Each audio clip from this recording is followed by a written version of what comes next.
Hey, everybody. That is Gary Smith. Oh, there. That is Kaz Kenny. Kapow! And I am Eddie Bramble, and this is episode 43 of the Blackwater's Edge podcast. Man, we got a good one tonight, don't we? Oh, yeah. Start us off with this week's fishing report first, though. Okay. All right, you know me, I'm all scatterbrained. All right, so look, folks, the fishing has been slow. It's been slow lately, but look, Saturday, the weather is looking pretty good. And I have a feeling that things are going to turn around here between tomorrow and Saturday. And I think Saturday is going to be the window to get you some nice snakeheads if you want to try to venture out and get that done. As far as the local fishing scene goes, over in the Nanacoke, it's giant blue catfish. Up in the upper chop tank, it's big blue catfish up there at Dover Bridge. You get up in the upper Chester, they got some big blue catfish up there. So there's plenty of big blue catfish around if you want to catch them. What else? Marshy Hope, they're catching some crappie over there. We're hearing some pickerel starting to show up over there. Seven River Magathie, I'm hearing a few pickerel getting caught, a few yellow perch are showing up, a few white perch here and there if you know where to look. Let's see, Barron Creek to the south of us, down in Mardella, we're hearing some crappie, a few yellow perch showing up down there. Down Athol Road, they're catching some crappie, they're catching some snakeheads. They're even catching a few snakeheads in Barron Creek too. As far as the local snakehead spots, y'all know where to go. Maple Dam, Key Wallace, Drawbridge, New Bridge, Aries, they're everywhere here. So you'll find them if you look. I don't know, man. Hey, was that picture Wayne posted the other day? Was that recent? Yeah, the snakehead in Man, Yonkers. that was a fantastic. Yeah. That was a great snakehead. Yeah, that was yesterday. So, like I told people, everybody seems to think that it gets cold and I'm not going to catch anything, so I'm staying home on the couch. My biggest famous saying is you don't know if you don't go. So, you got to get off the couch. You got to get out there. You got to get your rod wet. You got to get your line wet. You got to soak your bait, and you got to catch some fish. That's right. The most productive bait has been, of course, snakehead destroyers from the Bait Boys. So if you're looking for that guaranteed bait, that's the only thing that I can tell you. You're probably going to be guaranteed to catch anything on until this water gets back up around 50, 55 degrees, which I think that's going to happen with the sun that's coming out. Mm-hmm. The sun's beating hard today. It's going to beat hard tomorrow. I'm seeing some 60-degree weather on Saturday. So Saturday it's going to be, folks. And baits that have been working good as far as lures, it's the same stuff we've been talking about. The elastics, the tail spins, the MEPS. MEPS has always been doing good. Don't overlook the 3-inch white twister tail. You guys think I'm kidding when I tell you about that. You put that thing on a simple jig head and it's got a little bit of current going. You don't got to real fast. You can swim it real slow and you can catch what you want. You've been hearing me talk about it for a few weeks. Spoons, man. I'm going to go back to it. The spoons, old famous Tony Aceta, that old rockfish go-to, that old trout go-to.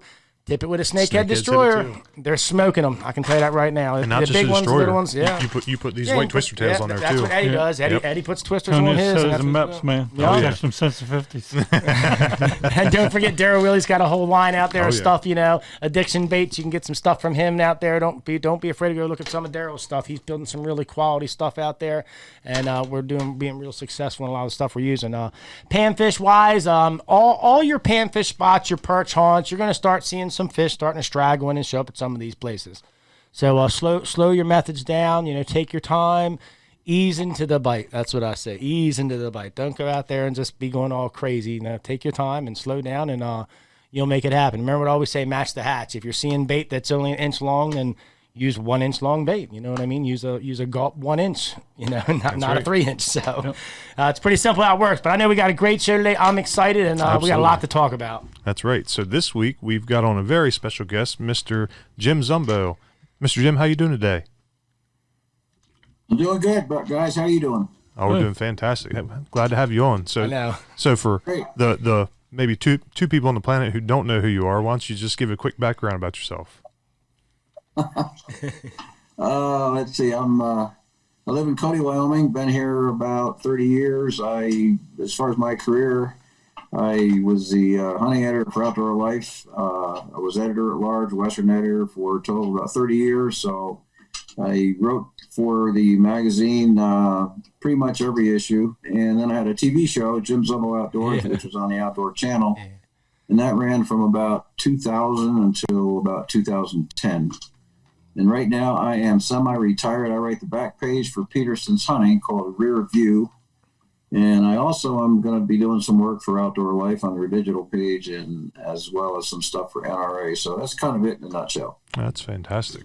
Man, that's a lot going on for being semi-retired there. There's like so many questions to ask. Like I don't even know where to start. You know what I'm saying? Like what is that question? You know, to ask. Right. You know? Oh yeah. So, but I think my one question would be, how was your Snakehead trip last year? Was that a question? Oh yeah. So, how'd you enjoy Snakehead fishing last year?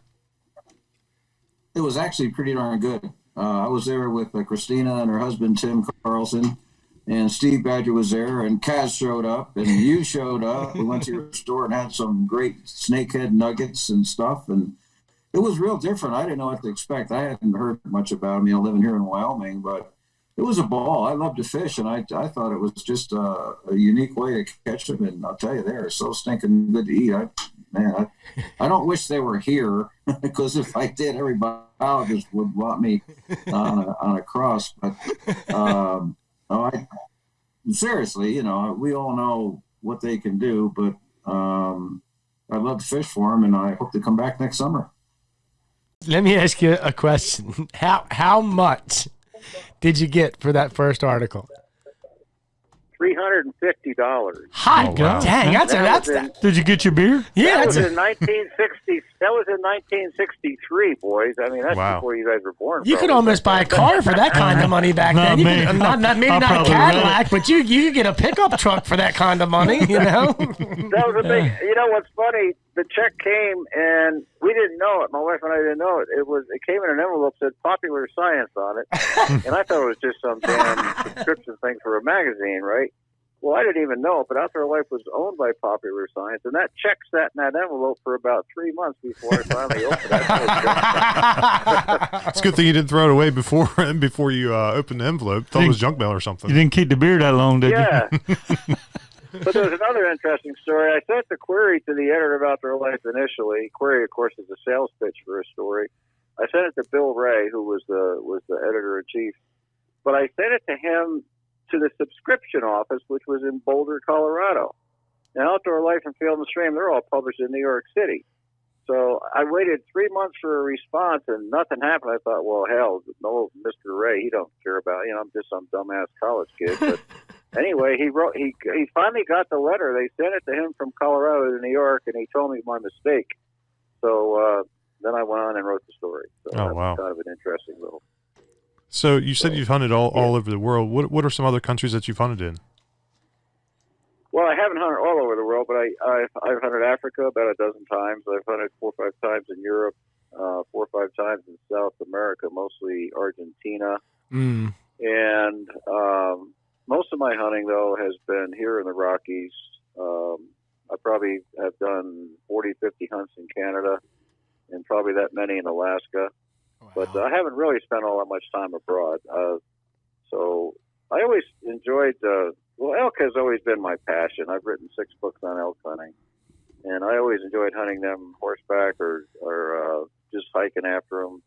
So that was kind of my deal. Most of my TV shows and articles were about hunting big game in the West, mule deer, elk, antelope, and that sort of thing.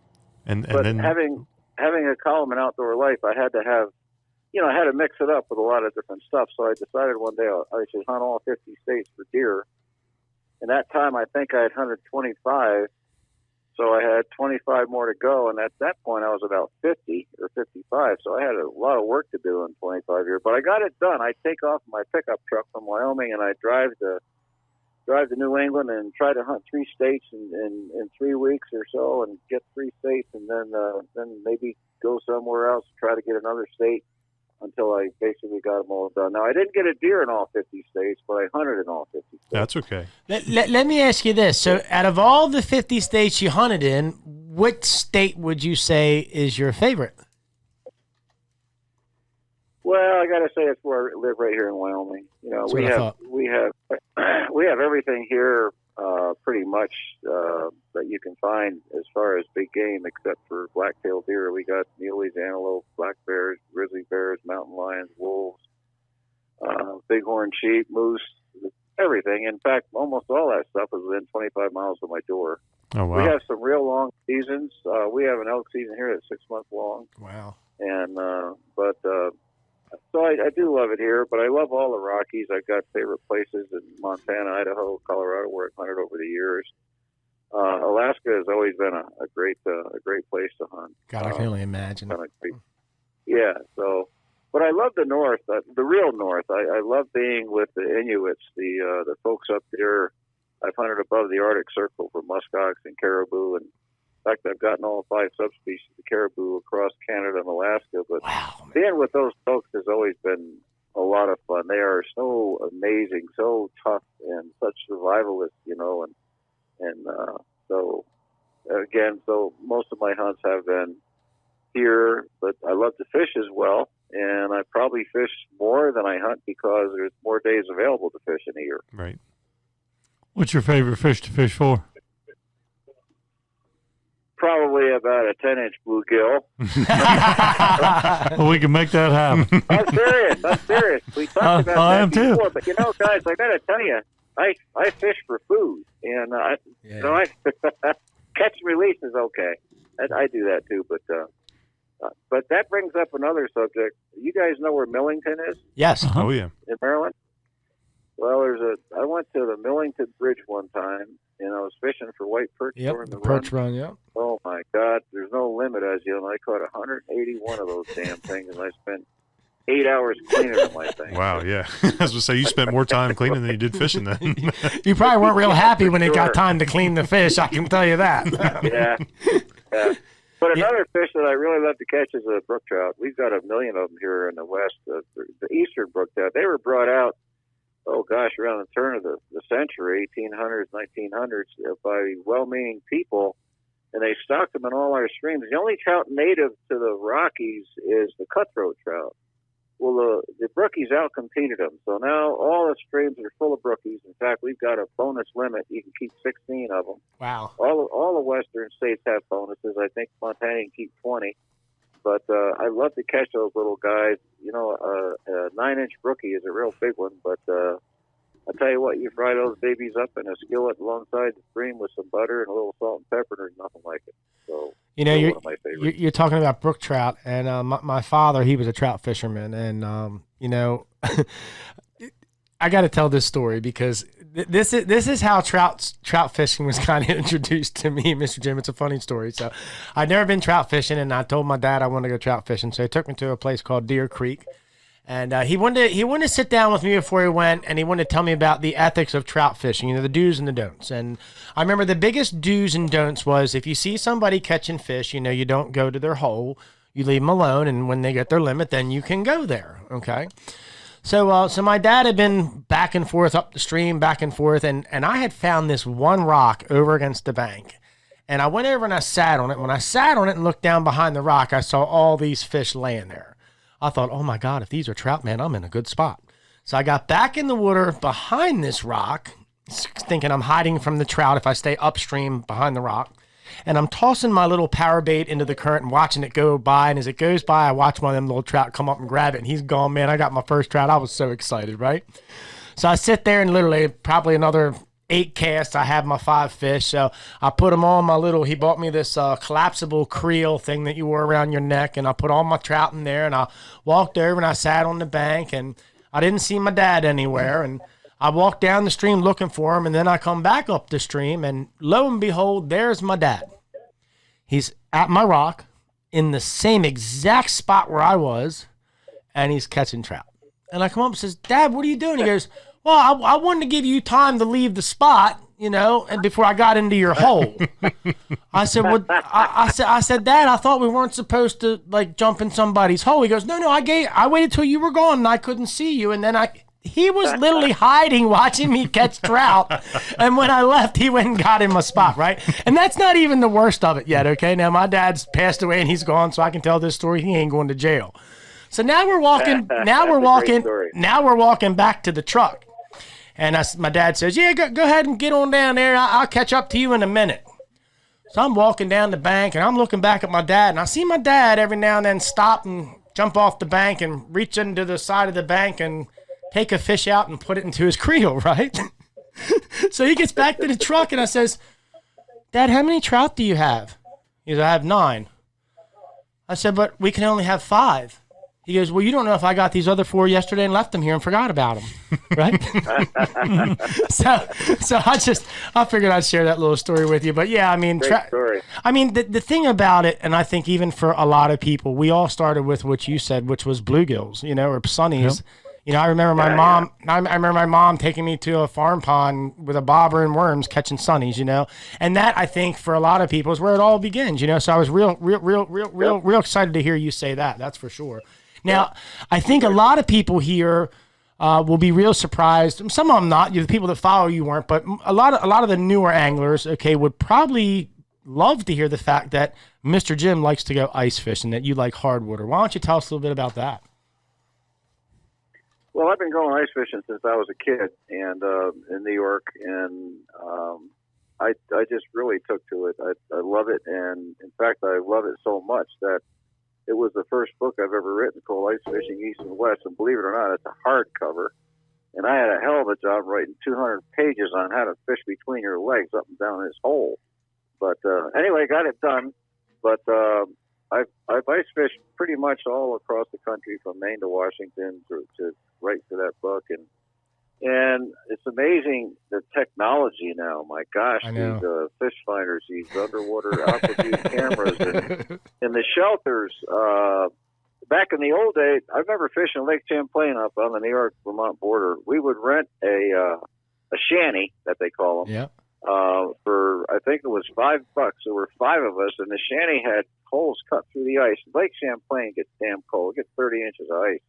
So we drive our pickup trucks right there, and the holes were already cut for us. There was a bench and a warm and a pot-bellied stove. So we'd sit down there, and we were catching rainbow smelt and yellow perch. Wow. But that was then I go up to the Great Lakes, but I ice fished everywhere. I just really loved it. Here in the West, we've got great fishing for trout everywhere. There's 10 impoundments within 30 miles of Cody.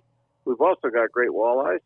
We've got yellow perch, crappies. A lot of people don't know. I think of Wyoming in the West is strictly trout, but we've got lots of other stuff. Burbot and I like burbot. All sort of catfish. So, but ice fishing is. I gotta tell us a quick story. I was up on Fort Peck Reservoir last year with 3 buddies. We had 2 side by sides. Fort Peck is a monster reservoir in the Missouri River. It's like 120 miles long. It's got 2,000 miles of shoreline. Wow. And there's places there where you can't even see shore. It's so big. We went out there one morning, and we hired a guide the first day. Otherwise, it was a DIY trip, and because we wanted to catch some northern pike, he had some tip-ups set out. Anyway, we went out there with him, and we're in a shanty.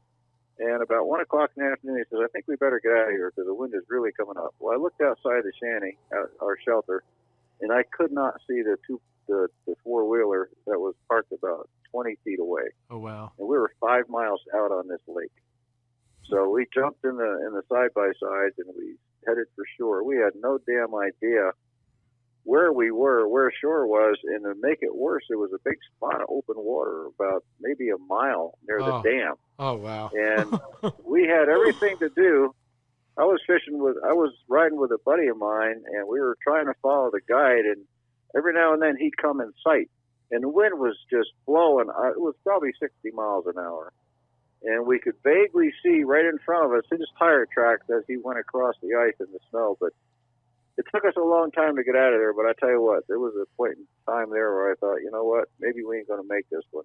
And but we got off the ice, and it was a hell of a scary experience. Wow.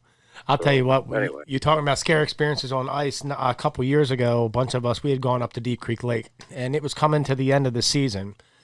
And my cousin, he's the guy who kind of got me into the whole ice fishing thing. Another thing we were talking about before I forget this thought. I have pictures of my father ice fishing, back in the day. And what's weird is in all of these pictures of him ice fishing, there's not ice fishing rods.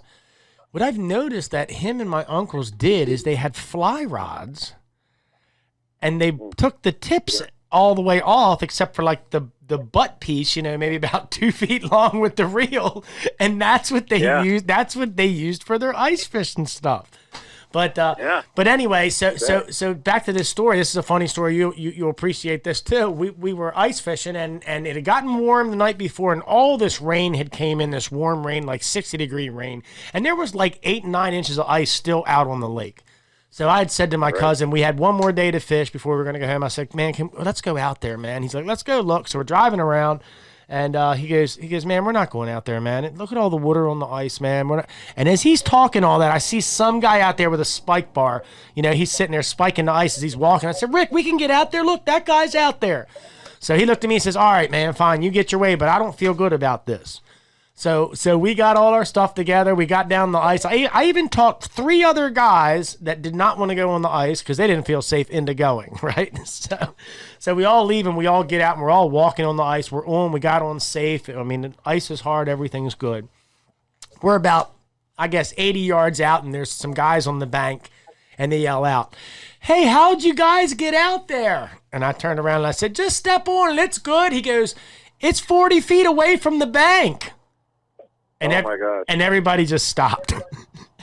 And we looked at each other, and my cousin looked at me and he goes, I'm going to kill you, man. I'm going to kill you. I told you this was not safe. I don't know why I listened to you. You sell me on everything, man, and I listened to you, and he was mad.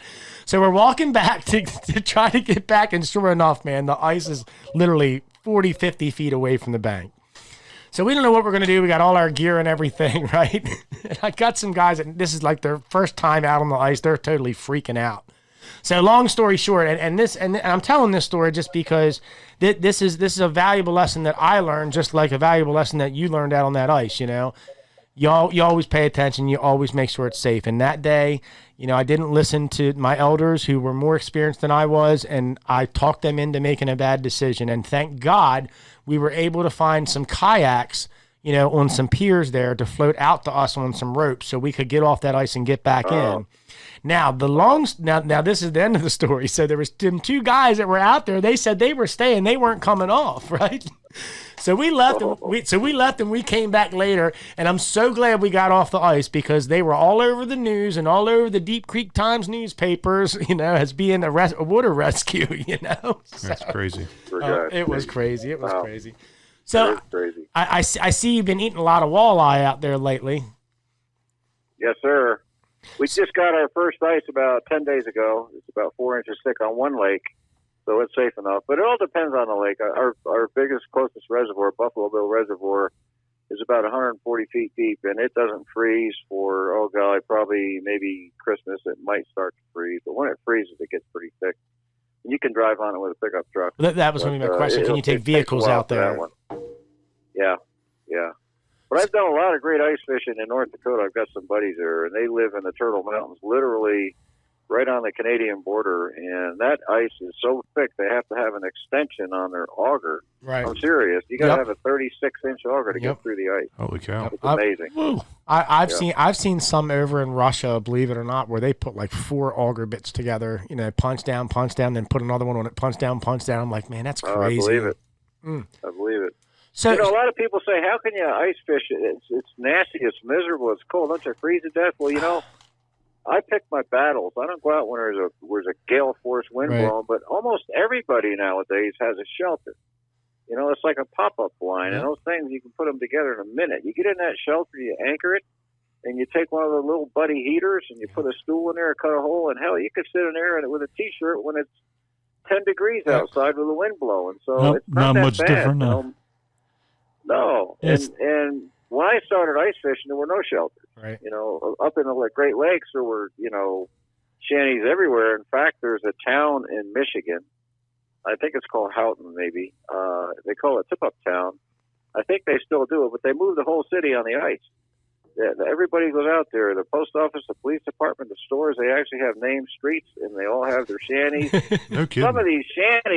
Some of these shanties have 2 or 3 rooms, for God's sakes, oversized sofas and TVs and heaters and beds and you name it. They've got everything you want. That's wild. It's amazing. So, well, that's not a lot like fish or hunting in a box blind. Yeah. Yeah, that's exactly right. Yeah. Exactly. Them little buddy heaters, I'll tell you what, they're great. You turn them upside down, throw a couple hot dogs in a frying pan. It's so easy. I mean, like you don't have to pack in hard to go ice fishing. Like you can just take some hot dogs wrapped up in foil, use your foil to cook the hot dogs in. You know what I mean? It's really. I'm with you. I live for ice fishing. You know, I think personally myself, I'd rather ice fish than just about anything. I like to hunt. But I think for those that know me deep down inside, they know that fishing has been like my blood. You know, I'm not a very good hunter, Mr. Jim. I can't sit still long enough, and once I pull the trigger, I start screaming and yelling and hollering in the woods. I can't believe that. You can't sit long enough, Kaz. He knows you too well already. I know, right? I think the day that he met me, he was kind of like he didn't know what to think of me. You know? But I think most people don't. You know, so Mr. Jim, the first time I met you, you were standing along the edge of the water. You had a dead snakehead, and you were doing backflips and cartwheels and everything else. Like, who was that crazy man? I know. And my dog's running through the mud, shaking mud all over everybody, jumping on everybody. Yeah, I was with Tim and Christina Carlson. I said, that must be Kaz. I said, okay, I'd like to meet that character. So being that we're talking about the snakeheads, you know, you came here, you visited Maryland. Why don't you tell the folks a little bit about your adventure here and your snakehead adventure? Well, you know, the first time I was acquainted with snakeheads, Tim and Christina brought some out to Colorado, where we've been hunting elk for, this would have been 14 years, but I got COVID and I couldn't go down. But they brought a bunch of snakeheads out for me, and holy smokes, those things were unbelievable. And so the following year, I went up to see my sister in New York. She lives in the Adirondacks, and took a side trip, came down your way, and met up with Tim and Christina and Steve Badger and you. Met Ed, had some great victuals at the store, and caught a bunch of snakehead. I was surprised. I fished all my life, but that technique in fishing was just interesting. Basically, we just had a minnow under a bobber, and that minnow was only if it was a foot, it was 10 inches, and threw it near the shore. And the barber would go under, and somebody say, "Look at the bubbles. That means it's a snakefish. He's got it." So you guys all know that. Yeah. It was a ball. We caught. I don't know. We might have caught 30 or 40. Well, I think the biggest thing was we struggled the first part of the day, from what I remember, and then we came and we took a break, you know, and then we went back out, and I even said, you know, that it was a little chilly in the morning, you know, that it was so hot during lunchtime, and that's when we really struggled. Yeah. Right. I mean, it was so hot during the middle of the day. We took a break, and I said, you know, I think if we go back there this evening and get the change of the tide, I think we can do it. And you know what? And it absolutely worked out. Now a lot of trips don't go like that, you know. So that day we were very lucky. I mean, Eddie can tell you a lot of the filming that we do here with a lot of different people. They think they're going to come here, and that first day we're going to lay everything down on film and we're done. And what people don't understand is that, you know, these snakeheads, I've tried to tell people, you know, it's when they eat, they all eat. You know, it's almost like the dinner bell's been rang and everybody eats. So, like I tell people, you know, when we get to a spot like we got to, and we catch them and the bite dies, we pick up and we move to the next spot. You know, that's the biggest key with snakehead fishing, is the whole stick and move kind of thing. You know what I mean? I don't go to a spot and waste a lot of time. I think you saw that. I don't know how many times we moved that day, but I know we moved out to Taylor's Island. We moved over to St. John's Creek. We moved out to Oyster Cove. We moved over to Key Wallace, and that's where we wound up putting everything together. So yeah, they're not on demand fish. It was interesting to me. A real unique thing that I'd never seen before was the fry balls. Mm-hmm. Oh yeah, and never seen that with any fish before. You know, it was amazing to throw something out there, and maybe one of the parent fish would take it, but that was fascinating to me. I don't think so. I think the people that get to come here and get to literally see firsthand what we see, and when we can get that opportunity to show them the magnitude and what really is really going on, I think that then people can really see where we're coming from, you know, on our side, you know, with maybe how we feel a little bit about it. You know, I know not everybody wants to harvest and kill a fish, and I understand that, but I think that the biggest thing that we've tried to do is to show the community that we have a problem here. We need some help. And if we don't get some attention, the long-term effect is going to be treacherous for everybody, you know? Right. So, you know, like I think you've said before, you know, you like catching them, but you wouldn't want to take them out there where you are and put them in your trout streams. You know what I'm saying? No, not at all. So let's get back on to some hunting stuff, because I know a lot of these guys that are watching, I'm looking at the guys that are watching, a lot of them are hunters. You said you went to Argentina. Now, I have to tell you, I have to ask this question, because this is like my dream hunt. I'd love to kill an elk, but there's just something about red stag. Have you had an opportunity to get on some of them when you were down there? I have. I went went to Argentina once for red stag, most of the time for doves and pigeons. Right. But red stag once, and I hunted red stag in Spain as well. But they're an amazing animal. I mean, in fact, they're the same genus and species as our elk, Right. Curvus elaphus. But they have a real weird. They don't bugle; they roar. Yeah.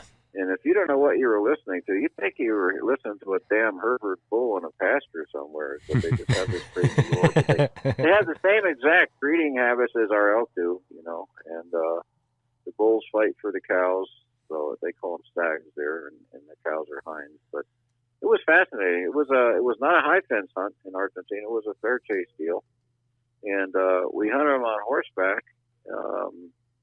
When we first went, the outfitter said, "Do you want to hunt on a horse or buy a Toyota?" And my wife was with me. He said, "Well, let's try a horse." And these horses are different. They're small. They don't have saddles like we do. They have various layers. Most of them are sheep and sheepskin and leather. But anyway, if you can ever get down there, guys, it's great. But some of the biggest stags anywhere are in New Zealand. Those things are really monsters. Yeah, I've seen some of them too. That's pretty tedious. That's a lot of up and down stuff. So, but they're a lot of fun to hunt. They sure are.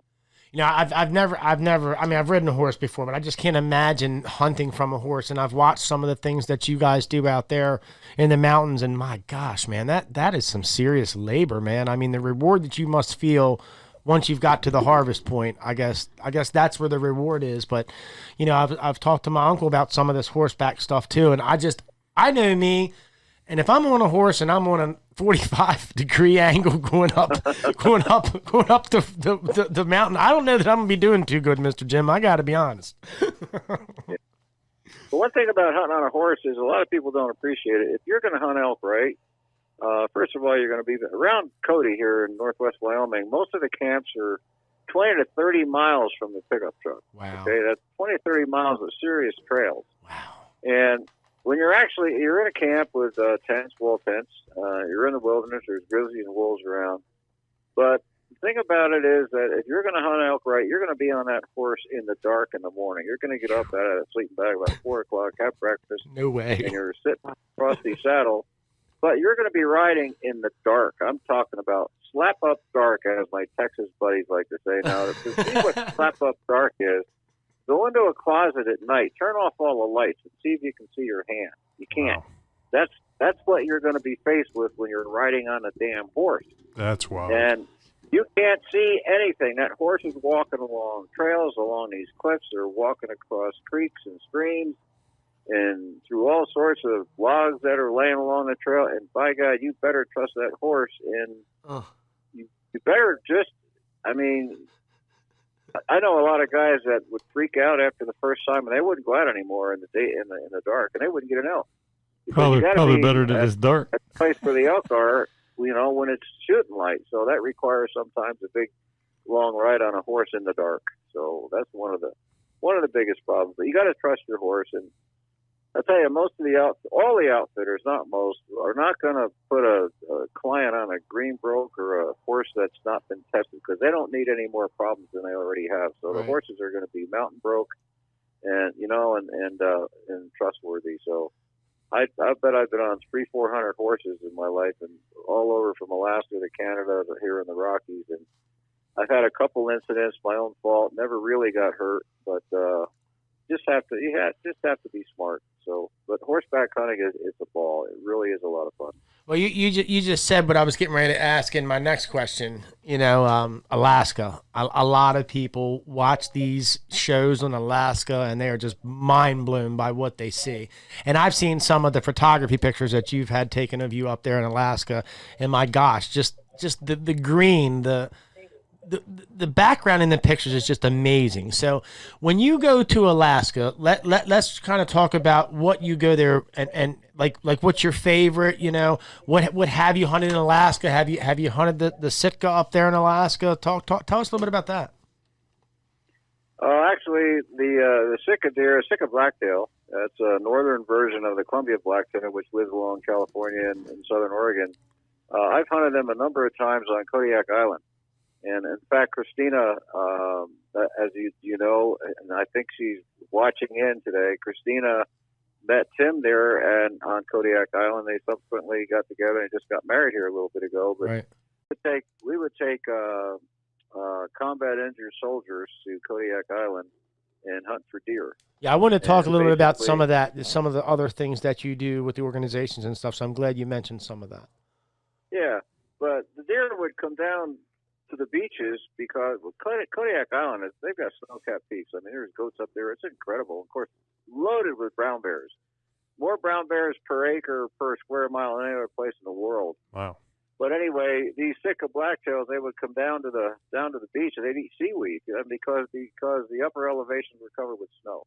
Huh. So it was a lot of fun. It was especially good for the guys. Some of them were amputees and really couldn't hike. So one time we had a nice blacktail buck laying in darn near in the surf on the beach, and we got out of the boat and we had to shout at him to get up so we could take an ethical shot.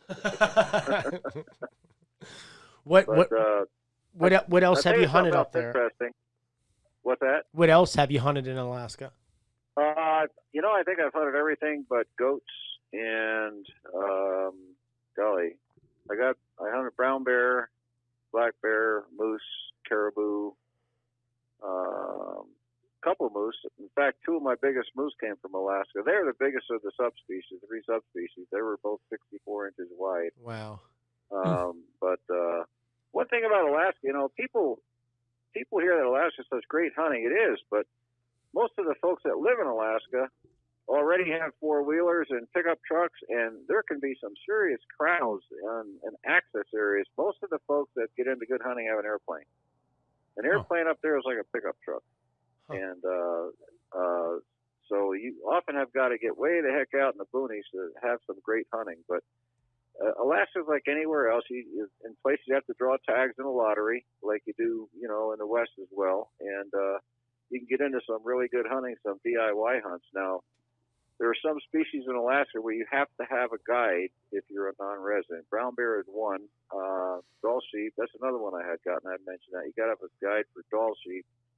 And I think you've got to have a guide for goats. I'm not sure. So, why would they want you to have a guide for goats and rams? For what? What is the purpose of having a guide for? I could understand having a guide for bears, but for the goats and stuff, what's the thought behind having a guide? I'm not sure why. Probably because most of those critters are, they live in some pretty tough terrain. Now, some species like moose, you could go up there even on a resident on a DIY hunt. You don't need a guide. And so, in fact, some of those great hunts in Alaska, if anybody's interested, you could float a river for 40, 50, 60, 80 miles with a couple guys and take a couple rafts down. The bush plane drops you off at the top of the river and you float down. And you hunt moose and black bears and some places caribou. Wow. Along the river, and when you get down to the bottom, the plane comes in, picks up you and your meat. You can do that without a guide, or you can do a drop camp where the guide will take you and your party out in a bush plane and drop you off somewhere, and you've got all your own gear, you got your tent and stuff, and when he leaves, it's goodbye. I mean, it's just you and the guys. I don't know about all that, Mr. Jim. I don't know, Mr. Jim. I don't know if I could do that. Well, one thing about Alaska Yukon moose is all moose are big, but these are the biggest of the biggest, and they will weigh, honestly, 1,500 to 1,800 pounds. Now, when you walk up to one of those damn moose, you're looking at a pickup truck, just to carry a quarter out. Wow. And Alaska has got the toughest rules of all, honestly. Those wardens are really, really tough. You've got to take every speck of meat out, even the meat between the ribs, and they have the authority to tell you to show them the gut pile so that they can go in there and make sure you've got every piece of meat. And not only that, but the horns or the antlers have to be the last thing out. So you can't touch those things and bring them out to your pickup point unless all the meat's there. So it's pretty strict. But I can tell you, trying to get a moose out of there is really tough. I can't do it anymore. I'm too daggone old. But it's a big chore. A hind quarter of a moose could weigh, golly, I don't know, 140, 150 pounds. That's crazy. So,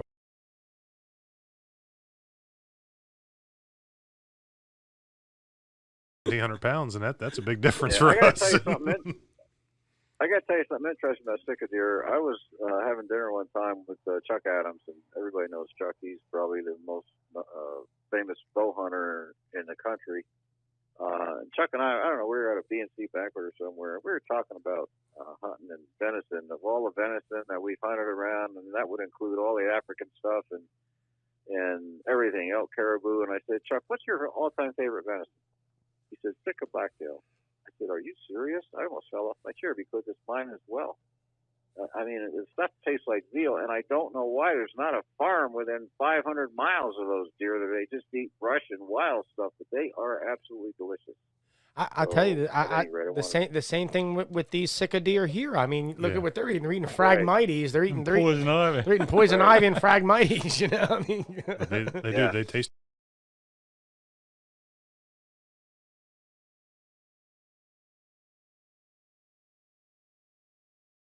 They went to I think Newfoundland. What was that? Go ahead. What time of year did you get the caribou?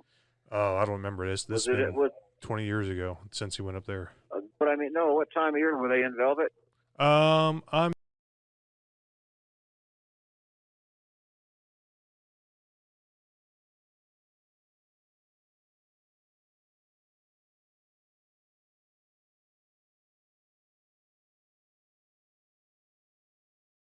Okay, because the caribou in the rut is almost impossible to eat. Seriously, even the dogs won't eat it. Really? The native, yeah, absolutely. The native folks don't like it as well.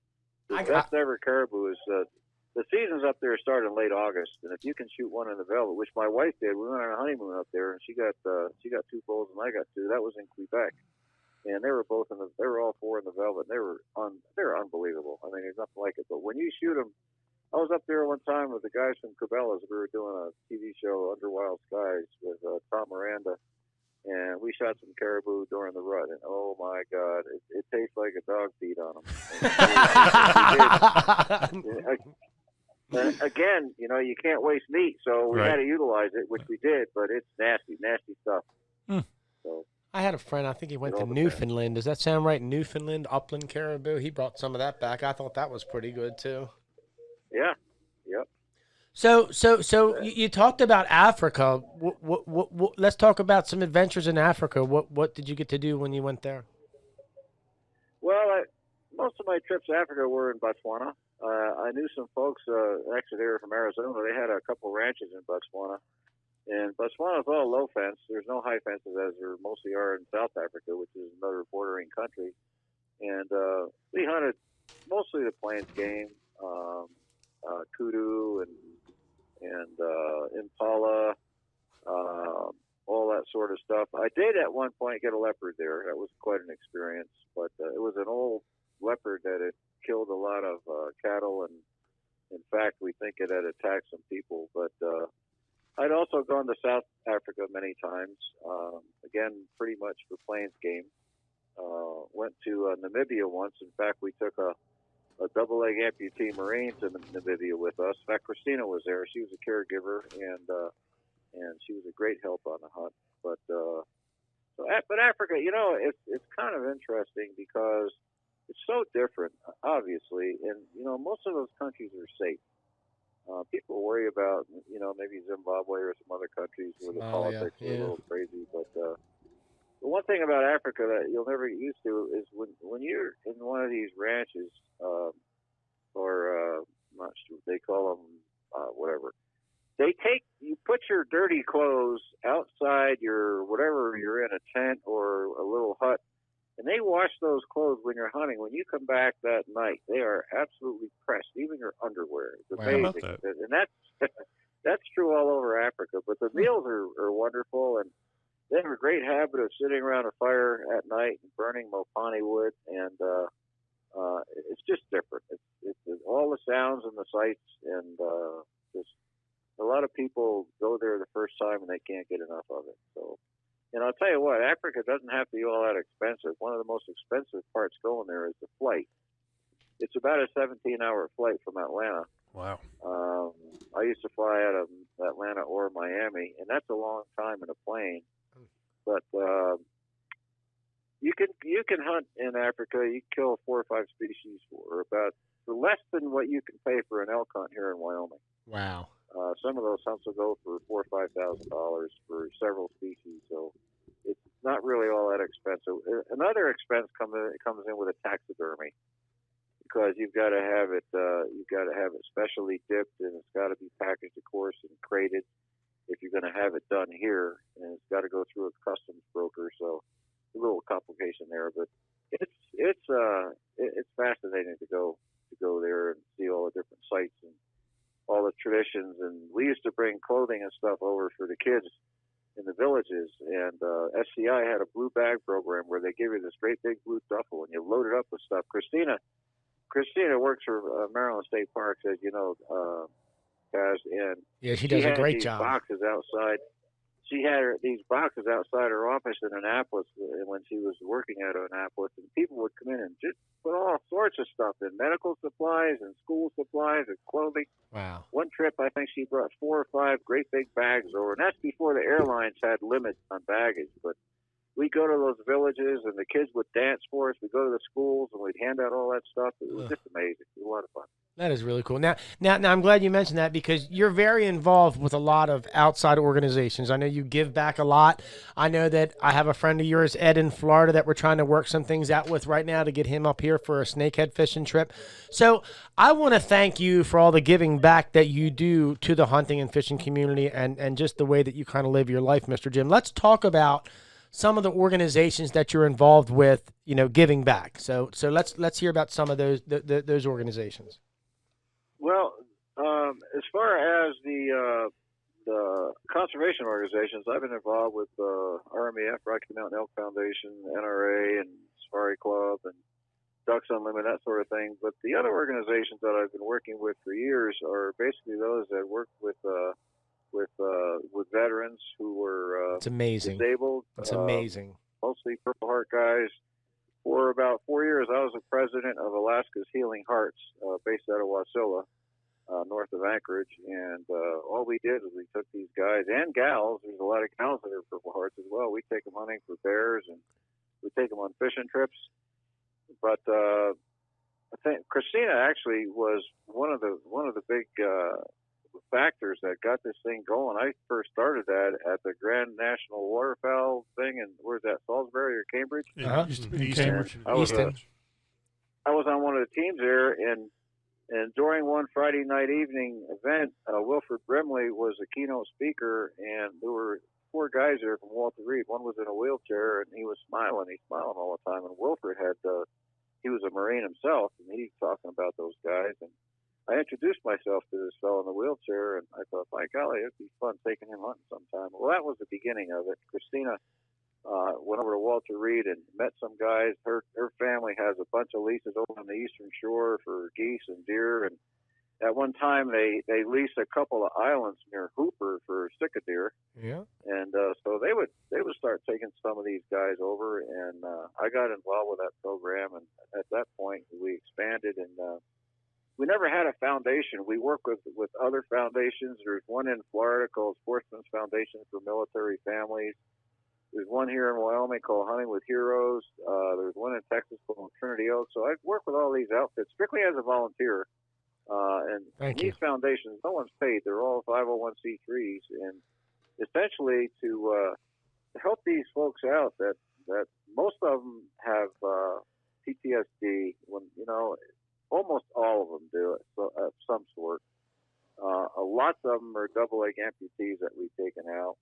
But one thing about hunting is they get out there with their buddies and they sit around a campfire and they can BS and talk about the war and some of their battles, and there's an incredible sense of camaraderie that they don't get anywhere else, And so to me, that's always been a great reward for taking these guys. And back there in another few weeks, I'll be taking a fellow, Andrew Kynard. He's a double leg amputee Marine, graduated from Annapolis and got hit in Iraq and lost both his legs. Wow. In fact, Andrew was the guy that we had taken stick-a-deer hunting that I had mentioned before over by Preston, near Blackwater, I guess, somewhere. I'm not sure where that was, but he got himself a nice big doe stick-a-deer.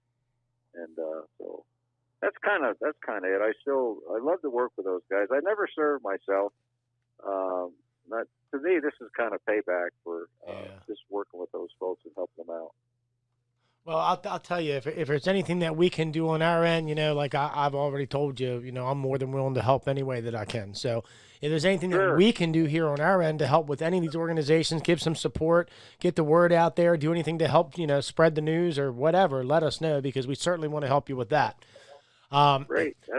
Appreciate that. We're getting up here on time a little bit, so I got 2 more questions for you, and then I've got a question from a very good friend of mine that wants to ask you a question. So the first question, what is your most memorable hunt? Oh, man. I knew this would be a hard one. People ask me that a lot, and I have to say that my most memorable hunt, there's 4 of them. And every one of those was with my children. I've got 3 girls and a boy. There you go. And they all hunt. They've all taken elk. 3 girls and my son. They've all taken elk. They've all taken deer. And every time I took them on their first hunt, there would always be a tear in my eye because, that to me, that would be just, it's hard to describe. So, you can't put that into words, Yeah, yeah. They would be my favorite. But I've had a lot of fun hunts. That things that I like hunts where you can do different stuff. Like I'd go to British Columbia hunting for bears. We'd be on a big boat, 70-foot boat. We'd stay on the boat.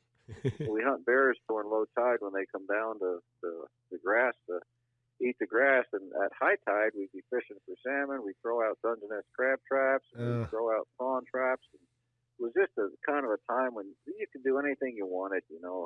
Fishing and hunting and those combo hunts always appeal to me. That's awesome. And how about a fishing trip? Any fishing trips that stick out for you? Oh golly, jeez, I'll tell you, I don't know. But you give me a 10-inch bluegill and a 9-inch brook trout, and I'm pretty happy. I'm pretty lucky. In fact, I've done some bill fishing and I've caught catfish in Africa. I've done a lot of fishing off the coast of Alaska, but I just kind of like the common person's fish. I love to eat fish as well. Me too. That'll suit me. Crappies, yellow perch, bluegills, catfish, that's my kind of thing. Well, I know that we're looking forward to your next visit, and I already told you what we've got in store for you when you get your little hiney back out here. So look, I have a real good friend here. His name's Rob, okay? Rob Ballantyne, and he's been a good friend to me, and he's helped me out a lot with snakeheads. And this guy is like, he's around my age, he's an older fella, and he has just followed you since he was a kid. He's got boxes and boxes of Outdoor Life. He was talking to me and Eddie on the phone, and I was like, yeah, I'm sitting here right now looking at my Outdoor Life on the side down here in Crapo before I go sika hunting. So he's in a tree right now shooting sika deer. So I said, Rob, if you could ask Mr. Jim a question, what would you want to ask him? So this was the text that he sent to me. So I'm going to read it to you, and then you can let Rob know what you think. So at first I was going to ask Mr. Jim some questions, but then I thought, who am I to ask him questions? So for my brief time frame, I wanted to reach out to Mr. Jim to let him know how much of an impact his writings had on my life. My dad collected Outdoor Life magazine from 1966 through 2001. I went through a bunch of them this past week to share with you.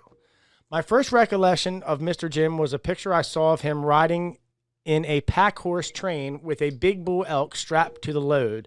As a young man, this sparked an incredible desire to go out west and hunt. The iconic cowboy hat and snow-covered peaks in the background was a world unknown to me. I appreciate the aspirations he instilled in me with his writing. Back then, we had no internet to search to see what the Weary was about. Mr. Jim's writings was my window to that world. I sit here with several copies of Outdoor Life. One, I believe, is when he first became the Westfield editor. The issue is October 1978. Some other articles I have with me are his article about Jack O'Connor in the 100th anniversary edition, his Florida Gator hunt, his Ethics in Hunting article, his wildest deer hunts in the February 1999 issue. So many others, Mr. Jim. Remember when Milo Hansen broke the whitetail record in 1994, or when the guy got attacked by a grizzly in 1980 in southern Colorado, way outside the grizzly range at the time. He strapped it with an arrow out of his quiver. Thanks for the time to share with you. And again, thank you so much for your inspiration, Mr. Jim. And thank you for all your writing. I'll be in Medicine Bow in September for Public Land Antelope if I draw the tag. Hope to be able to catch up with you in person or by phone to reminisce and to hear some more stories about your career. Thank you, sir. Mr. Rob Ballantyne. Just so you know, Rob Ballantyne is one of the outside. Wow. He's one of the outside. How do I want to say it? He is a biologist that I reached out to that had no conformed opinion about snakeheads and kind of. He did his independent research. Yeah, he kind of came in and he was able to take the scales from the snakeheads and be able to show the growth rates and how much faster they were growing here in the refuge as opposed to other areas. So I at least wanted to give him a minute to reach out to you and just kind of say that to you. I was really moved when he shared that with me and some of the things that he shared with me. And I just want to say, you know, from me and Gary and Eddie, and I'm sure most of the world out here, we appreciate the impact that you have had on the outdoor world. You know, we really, really do. Well, so thank you very much, guys. I appreciate that. You tell your friend Rob that Medicine Bow, in fact, is where I shot my first Wyoming antelope about 45 years ago. It's a long ways from here, but if he ever makes it up to Cody, by golly, you let him know. Let me know, and I'd like to get together with him. there you go, Rob. I told you, bud. Yeah, for sure. Absolutely. Next angler of the week. Yes, we have, let's see here.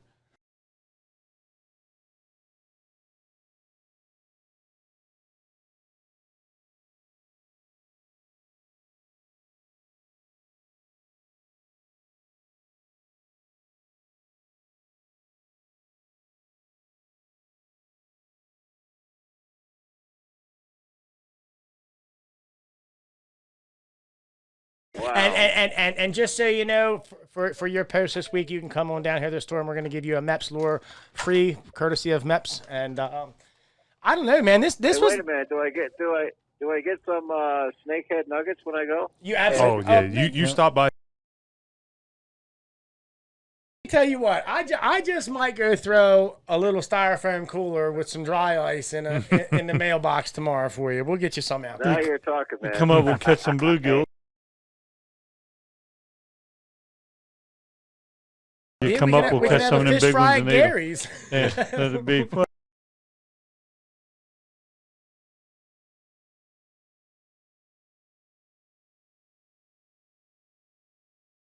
One more is I just want to say, you know, it was an honor to have Mr. Jim here today. You know, it really Absolutely. was. Yeah, absolutely.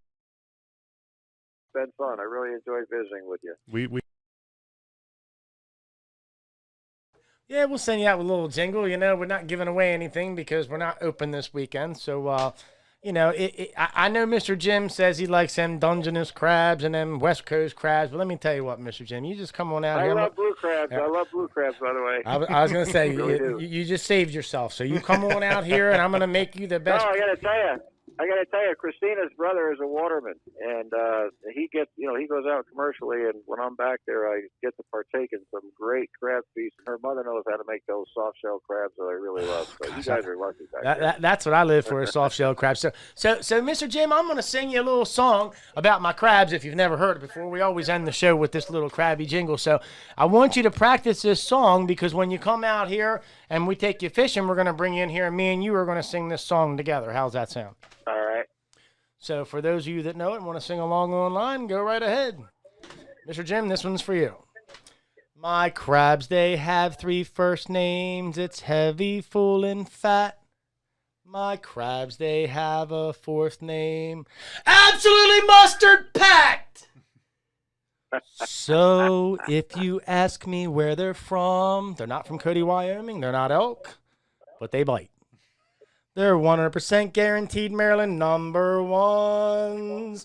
At the crab stand, here's a fact I know for sure you're coming back. Kapow! Kapow! Kapow!